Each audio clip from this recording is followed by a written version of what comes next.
Germanton super speciality hospital, doctor Mir Jawad Zar Khan, senior experienced orthopaedic surgeon, bone fracture, joint replacement, hip replacement और spine surgery.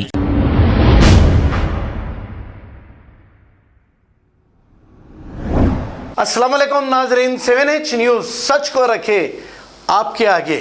RGIA police station हुदूद गगन पहाड़ road पर चलती हुई DCM में अचानक आतिशबाजी का एक वाक़या पेश आया। इत्तला मिलते ही पुलिस और फायर ब्रिगेड ने मौके पर पहुंचकर आग को काबू में पा लिया और एक केस दर्ज करते हुए तहकीकात का आगाज किया। आइए देखते हैं ये रिपोर्ट।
Germanten super speciality hospital, doctor Mir Jawad Zar Khan, senior experienced orthopaedic surgeon, bone fracture, joint replacement, hip replacement और स्पाइन सर्जरी कामयाबी से अंजाम दे रहे हैं। इसके अलावा neurosurgery, cardiology, gynaecology, dental, general medicine, dialysis और फिजियोथेरेपी जैसे शोबाजात में इंतहाई कामयाबी के साथ वाजबी फीस में इलाज किया जा रहा है। शेयरिंग और प्राइवेट रूम्स, अस्पताल में 24 घंटे MRI, CT scan, 2D digital x-ray, ultrasound, operation theatre, ICU और लैब की सहूलत दस्तयाब है। आपकी उम्मीदों के ऐन मुताबिक Germanten super speciality hospital, pillar number 150, Attapur, Hyderabad.